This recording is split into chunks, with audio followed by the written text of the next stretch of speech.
we're going to be getting Rocky ready for lunging. He's already tacked up. He's got some leg protection on, so that when he's moving on a circle, should he strike into himself or decide to have a little bit of a buck and a canter, his legs are protected. So he's got on a simple snaffle bridle and a saddle with a breastplate. First thing I'm going to do is to measure up fitting the side reins. And the side reins are used to try and replace the rider's rein contact if a horse is being ridden. So to have the correct length of side rein, once the side rein is secured, we'll look at that in a minute. As a measurement, as a very rough guide, you want to feel that the side rein, when it's not attached, could reach to the length of just behind the horse's ear. Or if you were to imagine a vertical line when the horse's head is in a vertical position, you would then have literally 1 fist's width between the bit and the clip. So we're going to connect the side reins, and they have a side rein on each side.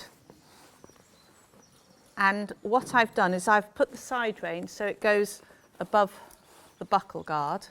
They've gone behind the 3 straps where the girth goes, and then I'm tucking under the first strap, and this helps keep it all nice and secure.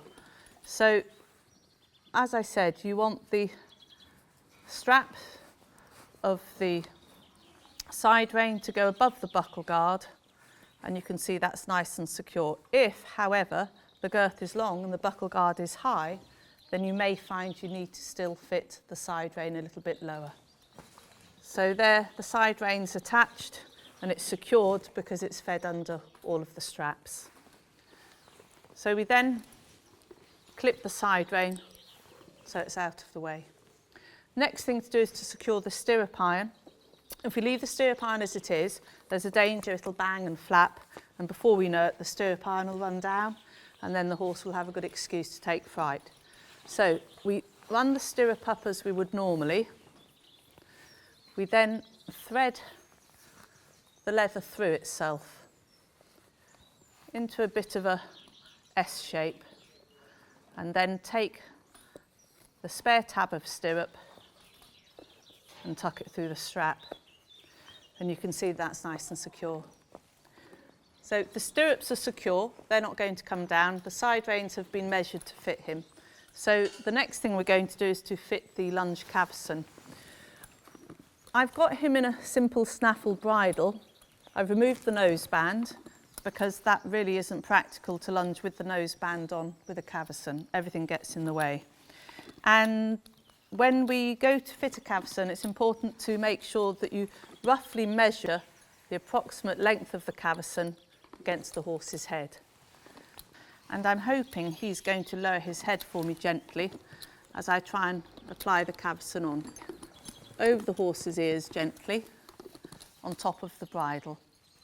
Then we very gently feed through the straps of the cavesson on both sides, and as we do so, having a little look on the top up by the poll up here to make sure it's all comfortable.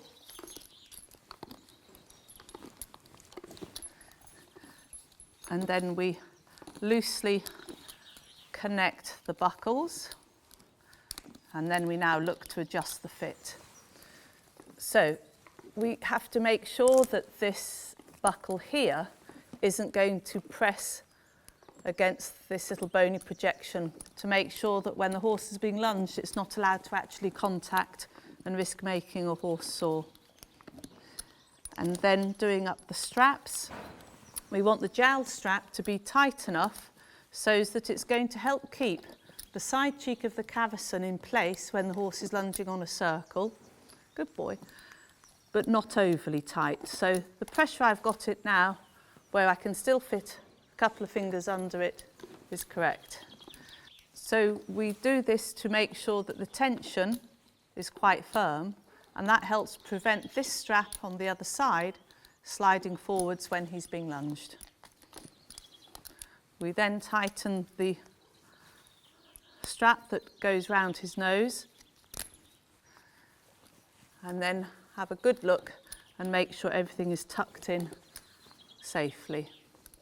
So checking the cavesson, we make sure that the noseband part of the cavesson is horizontal, so that when the line is attached here and he's working on a circle, that it's going to stay in place and the tension is correct.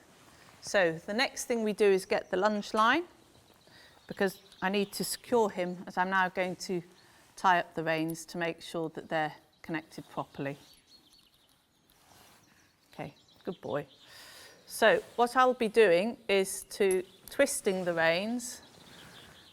And this is really, so if he pops his head down whilst he's on the lunge, or if he breaks into canter, we don't want to find that the reins come over his head. So you simply get the reins and put a couple of twists in both reins. Good boy. So by wrapping the reins, it's shortening their length. And then I place the throat lash through and then re-secure the throat lash, just as we would normally. Tucking keepers through. And then you can see this shortens any flap of rein.